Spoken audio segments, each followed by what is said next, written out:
Welcome back, ladies and gentlemen, and thank you very much for your greatest support. I have to appreciate you guys for what you're doing is so much wonderful. And, watching the video every now and then, subscribing, liking, it's not easy, but I have to appreciate you guys. Thank you. God bless you. Asanteni sana. I told you that our target is to hit 15,000 before the end of the month, and we are remaining something like less than 7 days to hit to end this month. So I'm requesting you guys, let us continue subscribing, let us continue supporting this channel so that we can hit our target for us to look for another thing to do in the same channel, because I have a lot of plans as Bonita Media. I have a lot of things that I want us to do, but I can't do them by myself. We have to support each other. That is why I request you guys to keep on subscribing, keep on coming, keep on liking and watching the videos. Now, as we get into the discussion, I've got two things to talk about. I've got two scenarios that have happened today. Number one in Central, and another one in Kisii. I will start with this one of Central.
I normally say, and I keep on saying this, that one major things that is making or has made Rigathi Gachagua to be vibrant is the way he decided to take his own path. Remember, after the impeachment, what happened? Rigathi Gachagua decided that, okay, you've impeached me, and the same way you've impeached me, I'm going to make sure that your life is like hell in Mount Kenya. That is between Rigathi Gachagua and William Ruto. And as we speak right now, there is completely nothing that William Samoei Ruto can say to the people of Mount Kenya. It doesn't matter whether he has got Kimani Chungwa on his side. It doesn't matter whether he has got Kithure Kindiki on his side. But one major thing all of us must understand is that Mount Kenya region cannot give William Ruto a listening ear. Why? Take somebody like Senator Methu, is with Rigathi Gachagua. Take somebody like a lot of Mount Kenya people. Dindi Nyoro he has not said that, he did not say that he's with Rigathi Gachagua, but he's not with William Ruto. Somebody like JB Muturi. In fact, to sum this thing up, majority of leaders that are coming from Mount Kenya region, they're solely behind Rigathi Gachagua. Some of them bado wanaogopa. People like Wamuchomba was with Rigathi Gachagua, but then she retreated. I don't know kama atarudi baadaye, because just the other day I had a really defending Rigathi Gachagua, or when Aden Duale was talking about, I don't know, a lot of things, was when Aden Duale was trying to blame the people of Rigathi Gachagua, the people of the mountain. She told Aden Duale that if you have a problem with the Wamunyoro, you sort it out, but guys work as a team. Awana ile ya kwamba sasa the Luo people, Luo Kalenjins, I'm sorry to say this, but Luos, Kalenjins, they can't come together. Like, they can't speak one language, one voice, the same way Kikuyu'S normally speak. The truth of the matter is that the way Kikuyu'S normally speak one language is completely different from the way these other tribes normally do. Let's take for instance, ukijaribu kuangalia the Luos, some of them are in government, some of them are not in government. So those who are in government are fighting those who are not in government, and those who are not in government are also fighting those who are in government. Are you seeing that separation? Take a look at what happened in 2022 before the election, Of course, we have to say during the election they pretended that tukunyuma lazima pige kura Raila Odinga kura 1 million plus people. You ended up realize that over 400 people did not vote. So suppose these people were speaking the same language, Raila Odinga could have been the president. But why did they fail to become? Why did Raila Odinga fail to become the president? They pretend to be speaking the same language, but in real sense, our watu wako very scattered. They are much separate. Unasikia wacha kila mtu ajisort. But look at Kikuyu'S. When they decide to do this, they do it with when Uhuru Kenyatta went and talked to Kikuyu'S and told Kikuyu'S to vote for Raila Odinga. Imagine all of them walikata, and they maintained that up to the end. Wali maintain hiyo mpaka dakika ya mwisho. So that one tells you that any moment these people decide to do something, and one thing I love with the Kikuyu'S is that if they decide to support you, wataifanya na roho moja. But again, if they decide wakiamua kukuchukia kabisa kabisa, utalia chooni. These guys really loved William Ruto, and that is why they voted for William Ruto. But the moment they felt like William Ruto betrayed them, that is how pia wamechoka na William Ruto. There is nothing that William Ruto can say, there is nothing that William Ruto can do that can convince them otherwise, or that can make them change their mind. Akilao ishakuwa pale na haizi katoka hapo. So are you saying that is the difference between Kikuyu'S and these other tribes? It is not that they are bad, it is not that something is wrong with these other tribes, but I'm just talking about that togetherness. So right now, they have decided that they're not going to support William Ruto. And one thing I know, whether kuwake jua ama kunyeshe ile mvua ya hata kukuwe na radi, Kikuyu'S will not vote for William Ruto. Leave alone this pretense that Kithure Kindiki is using, is running with the up and down here, kujifanya mara nini. It is not going to be very easy for these guys to vote for William Ruto. That is naked truth.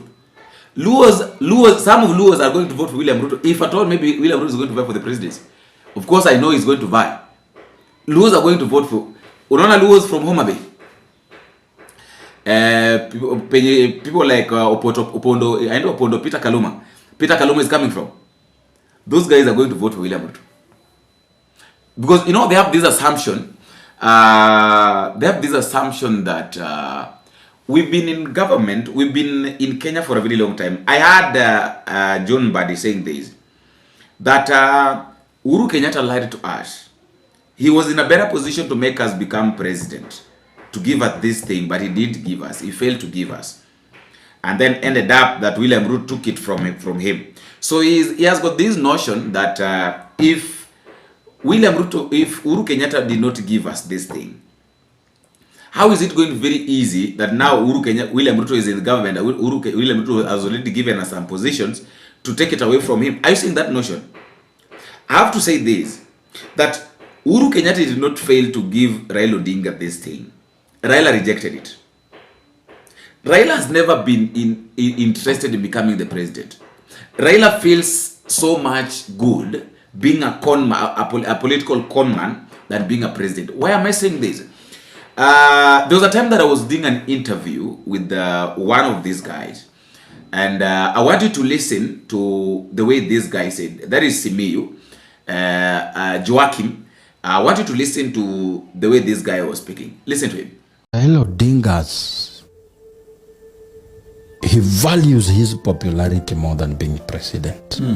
Can you assume Raila Odinga, if he became president 2007 and maybe 2013, he could have retired in 2017? In 2017, yeah.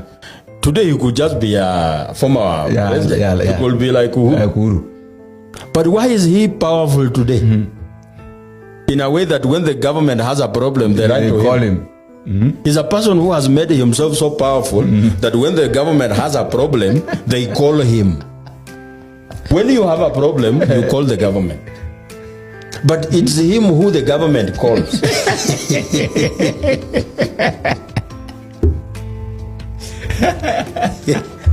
Instead of him calling the government, the government calls him. The government calls him when it's between a rock and a hard place.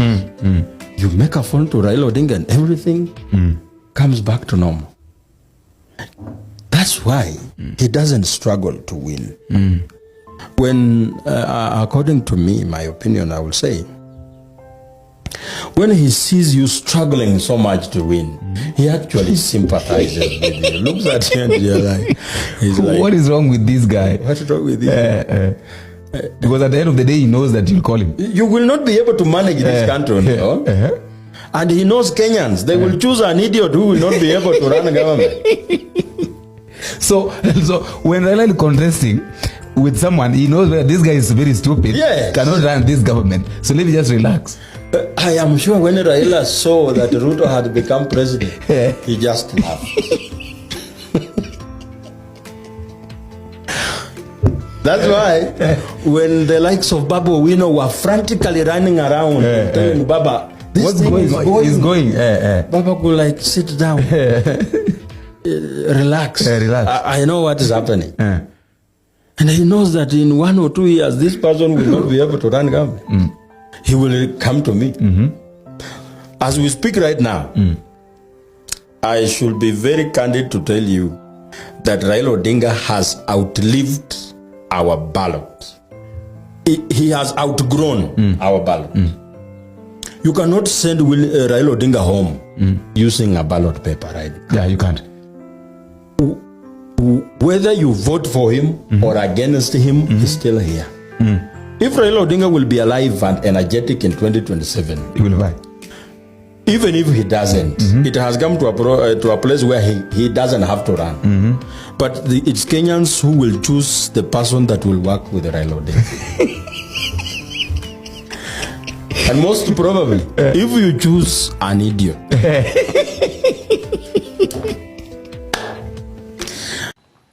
so that one tells you that Raila Odinga has been a conman for a very long time. Yani, it's like he doesn't want to become president because anaogopa majukumu, and this thing has been there. This guy fears. Unaona, Raila is one of the guys mwenye anaogopa. I don't want to be bothered. Are you seeing that? I really don't want to. Okay, I might want to become the president, but I don't want anybody to bother me with this issue. Why do you want to bother me with the issue becoming the president, Mara president, this president? I don't want that. So here right now, these guys are blaming, Uhuru Kenyatta. Let Uhuru Kenyatta rest. Let this guy rest. So what I was trying to say is that Mount Kenya region ilienda kitambo sana, and we are going to know whether it is gone completely or not during the by-elections, which is going to take place in November 27. Hapo ndo tunaenda kujua ukweli uliopo, ukweli wa mambo uko wapi. If they will accept to vote for UDA, well and good. If they will not for UDA, but Rigathi Gachagua, with the pressure that Rigathi Gachagua is putting, and up to this point mpaka wazee wameamua wanaimba wimbo, wametunga wimbo, wametungia William Ruto wimbo, it is not going to be very easy. It is not going to be very easy. Let us just accept it won't be very easy. That is the truth. Hakuna pale ambapo inaenda kuwa rahisi kwa William Ruto. Another thing I've seen in Kisii, Onyonka, Senator Onyonka, leading a group of people singing Ruto must go.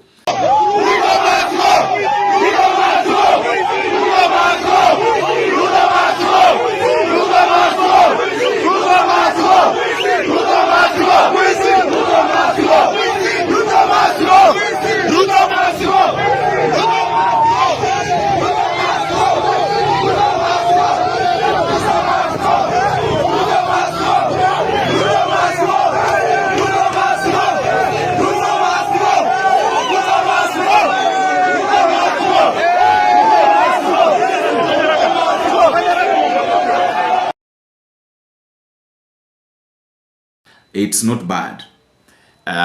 It's a notion that it's everywhere. We even saw it yesterday after the match between Kenya Harambee Stars and Madagascar. People turned and they remembered that they had got a song, Ruto must go, one-term chant, which was done all over the streets. But I've got 2-3 things to ask. Why do you really think that this man Onyonka will lead a group of people to sing one term? Number one term is being sung everywhere, and of course in Kisii we have got two presidential candidates. We have Matiang'i and Onyonka, and not Onyonka, Matiang'i and Maraga. So I've been asking myself this question, that could it be that one of these people is a project? If it's a project, Matiang'i can be whose project, and Maraga is whose project. There is a video that I'm going to do next about Natembea. And there is something that I'm going to disclose to you, which we talked about some months back, but people failed to understand. People failed to take it serious. Some of them were like, it might be true, it might not be true, but some people were like, no, Bonnie, those are just words. But I'm going to prove, I'm coming with that video to prove you wrong that Natembea is a mole. And Natembea is working so hard to make sure that opposition fails in Western. But that one aside, Onyonka is Fred Matiang'i's friend. They're working together. Is the one that is really pushing for Fred Matiang'i to become the president. Whereas nobody is even bothered pushing for Maraga. Why do you think so? Of course, majority of us understands and majority of us knows right now that the most capable person to become the president in this country is Fred Matiang'i. Is in a position to become the president because of the love and all that. His stand is very straight and all that. But why are people ignoring Maraga? I don't know. Maybe you can tell me in the comment section. Why do you think that people are really ignoring Maraga? Let's concentrate on Matiang'i because I was just asking about Maraga.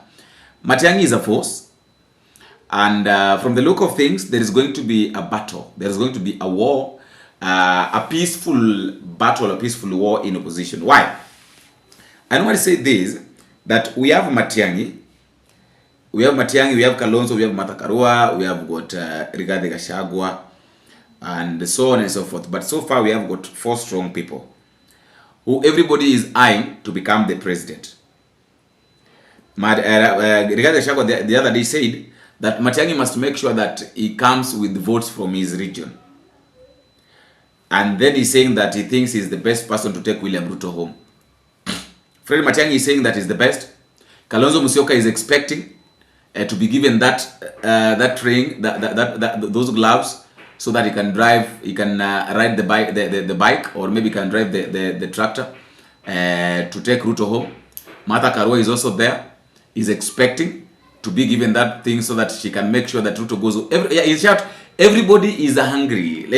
All these people's anger is that William Ruto must go home. It doesn't matter. The other time I had somebody saying that it doesn't matter who is going to drive this car, or it doesn't matter who is going to be the leader. The main thing is William Ruto must go home. But we have to understand, in as much as you are saying that you don't care that Ruto must go home, we know that politics is all about interest. And everybody would want to become the president. So you can't tell me that Rigathi Gachagua is seeing the best opportunity to become the president and then is throwing it away to Matiang'i. You can't tell me that Matiang'i knows very well that majority of people are solemnly behind him and he throws this and gives Kalonzo. You can't tell me that Kalonzo Musyoka knows very well that he was once a deputy president. Right now, he's seeing this the best opportunity to become the 6th president and gives it to Martha Karua. You can't tell me that Martha Karua knows very well that she was supposed to become the deputy president back in 2022. Now she has the best position, opportunity to become the president, and then she throws it away. Are you seeing that how that war is going to be? That is how that thing is going to be difficult for any candidate, anybody, or this opposition. I don't know who they are going to conclude with. I don't know how they are going to make it, but one thing I'm very sure of is that kunaenda kuwa na vita sana in opposition. Onyonka is telling the priest that I'm not talking about Matiang'i, but if you want me to talk about Matiang'i, I will talk about Matiang'i. After all, guys, that is just my thought, and that is all I have for now. Can I also know what you think at the comment section concerning those two things? Number one, the issue of Mount Kenya region, the stand of Mount Kenya region. Now they are singing, they're chanting. One time they have their songs, the elders, and the issue of the opposition. What is happening in opposition? Let me know what you think.